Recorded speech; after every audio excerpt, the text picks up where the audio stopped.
Juliet, hello. We're back again for another Yay. episode. How are you? Hi, Christy Lee. I'm fine. How are you going? Yeah, super awesome today. Thank you. Because I am excited about today's topic because I get asked about this a lot, and no doubt you do as well. Yeah. Today, we're talking about difficult people at work, difficult performers, difficult employees, possibly even difficult managers, and how we deal with difficult people at work. And I don't know about you, but I've certainly had experiences with challenging individuals at work. What about you? Totally. And similarly, this is the thing people talk to me probably about the most, Yeah. whether it is a difficult manager or a difficult team member or whatever it is. This is because I think so often we're just trying to avoid conflict. So we don't want to deal with difficult people. So we avoid them. Yeah. Years ago, I worked with an organisation and they talked about dressing people up for export. So instead of dealing with a difficult person, they would talk them up to their colleagues and get them transferred into another department. Oh my God, that is I know, insane. I know. And so, but it's so awful, isn't it? Because then your colleagues get this difficult person. Um, and it's just incredible that you've passed them on to them. Yeah, so much wrong with the picture. It's so bad. I was talking to a client this week and she was sharing a very challenging, she's got a very difficult staff member on her hands. And she shared with me that the reference check she got for her when she hired her was absolutely glowing. And she ran into someone, because they're in a regional area, of just a few weeks after hiring this person, and they said, I can't believe you hired that person. They are terrible. Oh, gosh. We couldn't wait to get rid of them. And she said, your boss told me that they were amazing. And she said, oh, she just wanted to make sure she left. And I thought, that is so, I think we have an obligation as people in business to be accurate and honest with other business owners, because we don't want to be shipping bad people around. No, but it's also, I think what we're doing there is rewarding bad behaviour as well. Of course, yeah. And I think this is what I see so often in teams, because we avoid dealing with a difficult person, the team is watching. Yes. And what they see is somebody's behaving badly, and not only is no one dealing with it, but sometimes they get rewarded because they get promoted or, moved somewhere or given special responsibilities so that they, are sidelined. But people, what you hear is, well, why am I bothering? Yes. When somebody who behaves really badly is being treated in this way, and there's no consequence for that bad behaviour. Absolutely. All it does is undermine all of your top performers because they're not going to be engaged. Yeah. You'll lose good people because no one wants to work in an environment where poor behaviour is tolerated, let alone rewarded. Yeah. So it just creates the flow-on effect. You're not dealing with one person, you're creating bigger issues for your whole team, which is, I guess, a side effect most people don't think about when they're just avoiding something. So let's talk about what difficult actually means. I mean, because it's a big term. Difficult there's lots of difficult. It is. What are the different types of difficult that you've seen? Oh, gosh. So I think difficult can be people who withhold information, people who are openly negative or, gossiping around the office, that sort of thing, putting other people down. I see people who just don't do what they're committed to do. So in terms of delivering on their role in a team, just don't. I see people lying in teams, and others in the team know that they're lying, but again, there's no consequence for it, so they just keep doing it. Yeah. And I think what about you? What have you seen? Yeah, I think I see all of those things. I see people making total dramas out of nothing just to get attention and be challenging.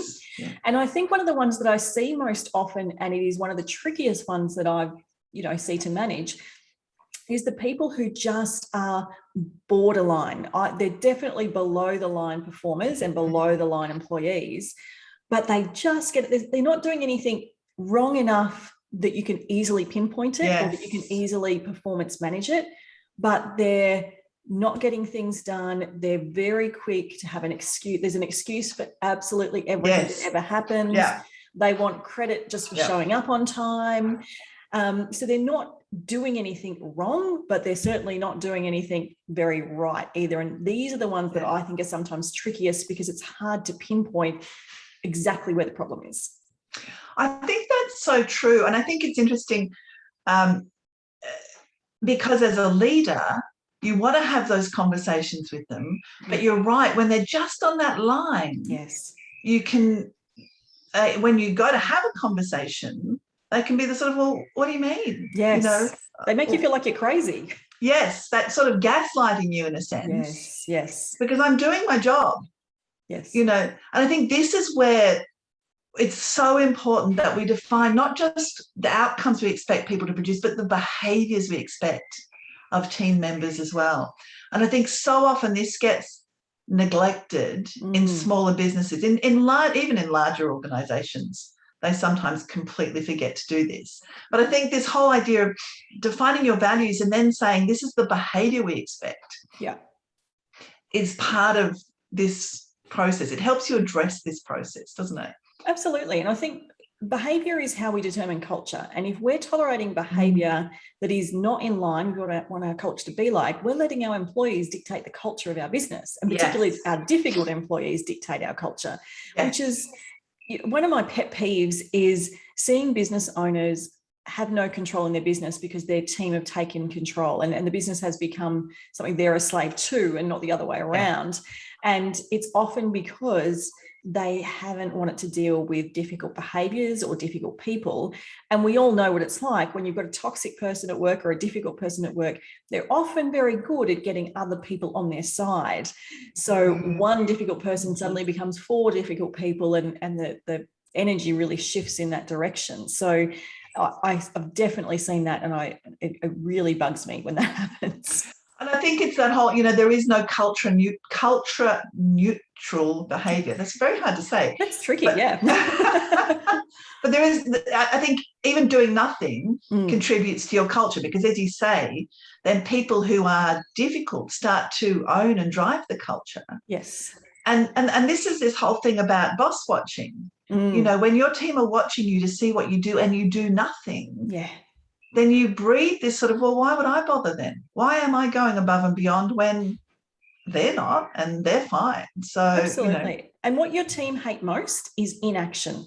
They would rather see you take some action that isn't right and then having to course correct or at least try to deal with an issue than do nothing at all. Nothing undermines trust and engagement and motivation faster than inaction, I think. I think it's also interesting.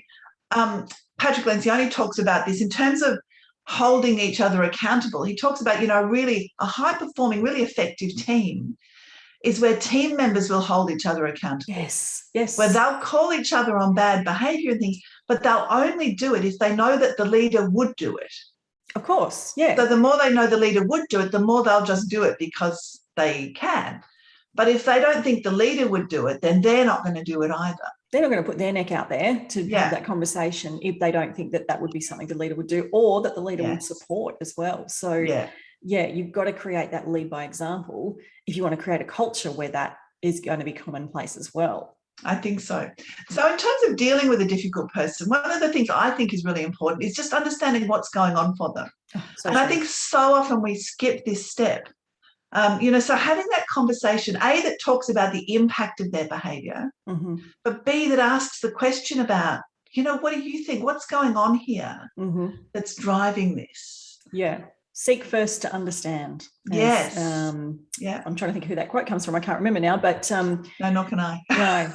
Stephen Covey, maybe? And then to be understood. Seek first to understand and then to be understood. Yes. Exactly. And you have to do that. And some of the best leaders I've worked with were very good at doing that. No matter the circumstance, they would always seek first to understand. They would have the conversation, try and figure out what was going on, because it could be a number of things. It could be that there's a lack of communication. There could be something going on personally. There could be a disengagement issue. They're just not feeling it right now. How can we address that? Because once you know what the reasons why and what's going on, that's going to tell you how you need to take action to deal with it and to help course correct.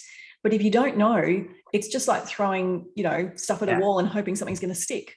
Absolutely. Yeah, no, I totally agree. And I think what I see often is that people who are behaving badly don't necessarily understand the impact of their behaviour, because they're sometimes in this zone of just, for themselves, they're feeling stuck. Yes. Or they're struggling with something, and they're very focused on themselves at that point. Mm-hmm. And when someone points out the impact of their behaviour, that can help shift them whichever way, but at least it stops them from being stuck in that behaviour. Yeah, exactly. And you've got to be able to have communication, I think, that is solutions focused, that is going to provide some kind of pathway out of this situation, because sitting down and just saying, this is terrible, this is what's going on, and talking about the circumstance on itself doesn't give any future direction. You've got to be ready to say, we're going to draw a line in the sand and here's what we're going to do next, or let's take these steps. But there's got to be a solution in mind, I think. I think so too, but I think you've got to start with that. When you do this, this is what happens, and this is why it matters. That whole, and then from there go, well, how do you want to change this? What are we going to do about it? What's your plan to change this? Exactly. They've got to be part of that discussion, because if they're not taking ownership for what the action's going to be, they're never going to be invested in doing it. That's exactly right. When we're talking to them about the why, which is a huge part of the conversation we've got to have, why is this important? Why is this impacting people? How is this showing up? Trying to tie it into something that intrinsically matters to them. And for many people, they're more concerned about letting their colleagues down than their managers down, or than some third-party supplier down. If they think they're letting their peer in the next cubicle or next to them at the workstation down, they're going to be much more impacted by that than you saying to them, you're letting us down, or the business down, or our suppliers down. So it's really understanding what motivates that person. Are they a team player? Are they caring about that team, or are they after individual pursuit? Because in that case, telling them how it impacts the team is going to make very little difference to them, but telling them how it's going to impact their future trajectory in the business, their growth, their potential for advancement, they're going to care a little bit more about that. Yeah, I think that's so true. And when you understand the drivers, for individuals, you're halfway there, aren't you, really? Oh, absolutely. And when you open that conversation, most people know when they're behaving badly, in my experience. It's just sometimes they're waiting to be called on it. They're waiting to see how far they can push the line. But sometimes people, they know they're behaving badly, but they're not conscious of the impact it's having. So you're right. It needs to be about why. Why are you doing this? Yeah, absolutely. And I think what a big trap that I see is people avoid having conversations with difficult people at work, because it's uncomfortable, it's awkward. They spend nights awake stressing about it, which is exactly what a client said to me just last week. Awake all night stressing about this. But the actual doing of having the conversation, they would rather have more sleepless nights than put it off. And that is the worst thing you could do. Well, I see it happen so often that people, and they say to me, I've been putting it off all week or all month, whatever. So finally at 4:00 on a Friday afternoon, they decide to have this conversation. Or they do it in a really inappropriate way when somebody responds to something in the middle of everybody else, and it all just goes wah and comes out as a sort of you must and you haven't, and which is just so unhelpful to everybody, and isn't going to change the behaviour of the difficult person. So, and I think you're right. And even I see people having these conversations just before they break up for Christmas. So they've put it off for months at this point. They've even avoided Friday afternoons, and it gets to the 19th of December or something, and they're sort of like, oh God, I've just got to do it before we go away. So they have this conversation, and again, it all just comes out, wow. Yeah. And then everyone goes on holidays for 3 weeks. Yeah, and people do that because they think, oh, then I won't have to see them for 3 weeks, and maybe they've forgotten by the time they get back. Yes, maybe they'll have sorted it out or something. Exactly. I think that's an interesting point. The one thing that we know for sure, and you will agree with this, I'm certain, things aren't going to suddenly change if you ignore it. They're not going to change their behaviour, suddenly get better, suddenly become more pleasable to work around. All they're doing, as you said, is pushing boundaries and testing tolerances. So by ignoring it and thinking maybe it'll change, it's not going to change.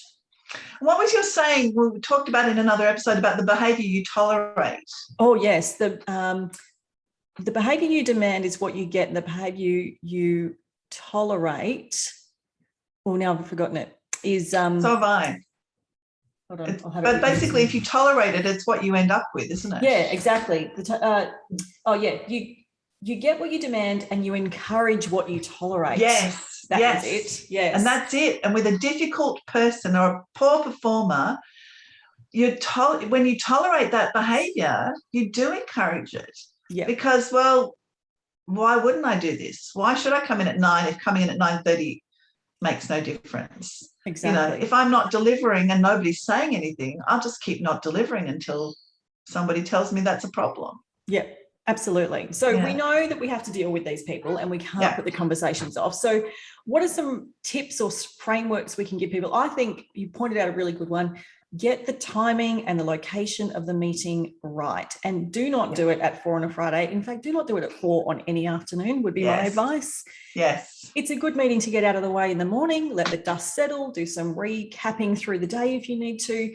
But for a million reasons, 4 o'clock on a Friday is a terrible time to do these meetings. Totally. Yep. As is the kitchen a bad place to have these meetings. Yeah. Even though you just think, I'll just take advantage of this moment, get a meeting room, get some private space, set some time aside.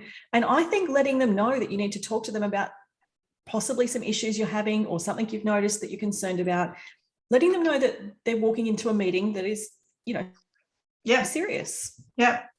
I think this becomes more difficult when we're working virtually.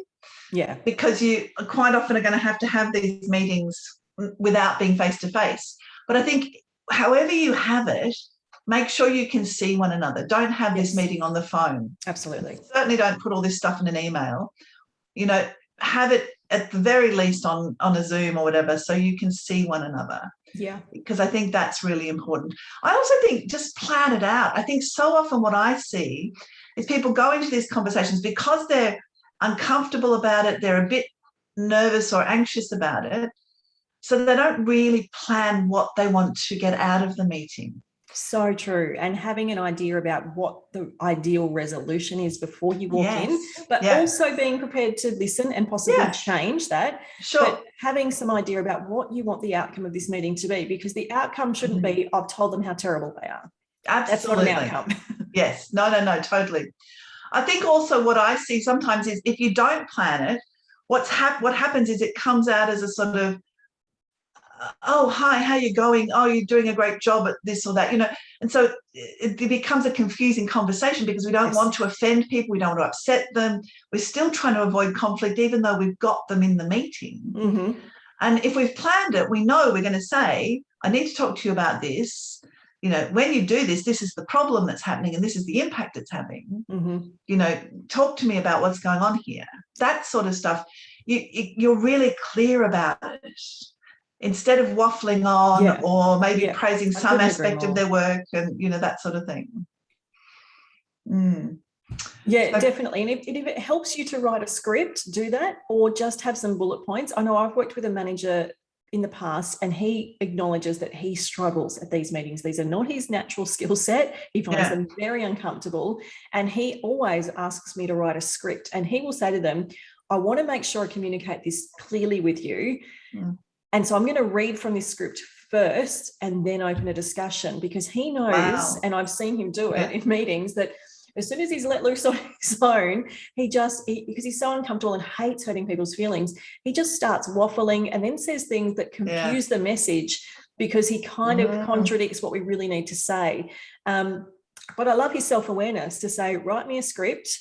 And he says it to the staff, I'm going to read this from the script and then we're going to start a conversation because I want to make sure I get this right. And I think that takes real courage. I love, and I love that he has the self-awareness to do that. I think that because that's what I see so often is the conversation gets confused by the waffle, by them trying not to offend somebody while still trying to deal with difficult behaviour. Yeah. A few years ago now, I was coaching, just quite by coincidence, coaching two managers who one came from Scandinavia and one came from Germany. and they're running teams in Australia now. And I was talking to both of them at different stages, but within the space of a week, about having difficult conversations. And both of them almost told me exactly the identical things. They were sort of like, what is the problem with Australians? They would say, at home, if somebody's not doing their job, you say to them, this is your job. You're not doing your job. Yep. Do your job. This is what I expect. Yeah. And they both said, if you say that here, people get so upset and, there's tears and they're offended. So interesting. Culturally, this is a difficult area for us. Yeah. And I think we really do need to, if we do whatever you need to do, as you say, write the script if you need to, plan it out in however you need to do to make it work, because I do think culturally this is just not something we're terribly good at. No, we like everyone to be friendly and mates, and we like to, we don't believe in dobbing, and this feels a bit like that. So I think there's a lot of cultural stuff caught up here. I agree. So I think setting up the right time and place for the meeting, framing up the meeting, this is what you need to speak to them about. This is why, this is the impact it's having. And then opening up that discussion, like you said, about tell me what's going on for you. Tell me how, why this is a challenge, or what's happening to cause this, or your experience. And then moving into, what are we going to do next? What do you want to see happen? This is what I need to see happen. How can we make that work? And making that a discussion, not a direction necessarily. Absolutely. So lots of questions, and I think a lot of listening. Yeah. So a lot less. Once you've put the issue out there, I think it's incumbent on us to sit back and listen a whole lot more. And my final point would be follow up. I think so often what I see is they have the conversation, they go, oh, thank God I've done that. Tick, I've had that conversation. We can move on to something nice now. Whereas the reality is we need to say, let's come back and talk about this in 2 weeks or 4 weeks or whatever it is. Let's set a date now, because I want to follow up. I want to make sure that we're back on track, or whatever it is. Absolutely. But keep following up. Don't just treat it as a one-off, I think is really important as well. Yeah, it's so important. And when you get out of that meeting, I would even put it in writing, put it in an email. Thank you for chatting with me. This is what we discussed. This is what we decided we'd do next. And here's when we're meeting again, like we decided and agreed. And this is where we should be at that time in this process. So there's no confusion about, because when we're talking verbally with our employees, even though we think something may have been crystal clear, there's every chance that because it was hard to hear, that maybe they haven't absorbed it fully, or they forget part of it. So it's just always good to afterwards put it in writing. It can be quite informal if you want it to. And I always, like to think about checking up on them, later that day or the next morning when they've had a bit more time to process and digest, and just say, how are you going after our conversation? Is there anything you're concerned about? And just giving them an opportunity to say, I don't understand what's required. I don't understand what went wrong, or I'm not sure that I can deliver on that plan. Just give them some opportunity. I think also, if they do at that point say, well, I was a bit blindsided and now that I've thought about it, I don't really agree, or that sort of thing, gives you a chance to come back and be really objective about the behaviour and the impact and go through that again. Yes. So, because I've seen that happen too. Yeah. I think my final point on all of that would be, and you're right, checking up with them is great. I would also be trying to give positive feedback across the team and publicly. So recognising people doing it well or doing the right things, because I think that's incredibly powerful. And when people see not only that you're watching and you are interested in what they're doing, but that you're recognising when they do good stuff. Yeah. I think that's incredibly motivating. And sometimes, not always, but sometimes for difficult people, it can be really powerful for them to see that you're recognising other people's good stuff. Yes. And maybe they want a bit of that, maybe that's where they want to be. Yeah. I think it's important, because I think sometimes we forget to actually say those things, to say, thank you for meeting that deadline or pushing to get that done, or I really appreciate that you looked after that client so well. It doesn't have to be a grand improvement or change that they've made. It can be just doing their job really, really well. Totally. Yeah, absolutely. And I think the more we do that, the more we help build really positive stuff in the team as well. Yeah, which is so important. And I think for managers, one thing that I'd like to leave you with as well is when you're in those meetings, and this is something that I've seen people really struggle with, drop the emotion, stay very calm and objective, although you may be feeling very emotional about it and angry potentially. Keep the emotion to the side, because it actually makes the meeting a lot harder when it's fueled with emotion, and you'll get an emotional response from the employee rather than a calm and objective response. And don't feel that you need to cover up every moment of silence by talking, because the silence is when the employee is processing. Oh, totally. I think we need a whole episode on silence, actually. Yeah, that'd be an interesting episode to be quiet.